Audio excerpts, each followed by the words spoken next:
యేసుక్రీస్తు నామంలో బెతస్తా విడుదల పరిచర్ల తరపున మీకు ప్రేమపూర్వకమైన వందనాలు. ఈ దిన వాక్య ధ్యానము, నాకు భయము సంభవించు దినమున నిన్ను ఆశ్రయించుచున్నాను. కీర్తనల గ్రంథం 56వ అధ్యాయం 3వ వచనం. తనకేమీ భయం లేదని దావీదు అనడం లేదు. మనుషుల్లో ధైర్యానికి మారుపేరైన వారే కొన్నిసార్లు భయపడవచ్చు. అయితే భయం వేసినప్పుడు ఏం చేయాలో దావీదుకి తెలుసు. దేవునిపై ఆయనకున్న విశ్వాసం ఆ భయాన్ని పారదోలింది. అంత ప్రమాదకరమైన కష్టతరమైన సమయాల్లో కూడా ఆయన స్తుతించగలిగేలా చేసింది. దావీదు ఎప్పుడు కూడా పొగిడేది, ఆధారపడేది దేవుని వాక్కు మీదనే.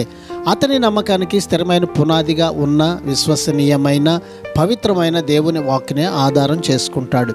దేవుని వాక్కు మీద ఆధారపడే వారికి భయం అనేది ఎప్పటికీ ఉండదు. ప్రార్థన.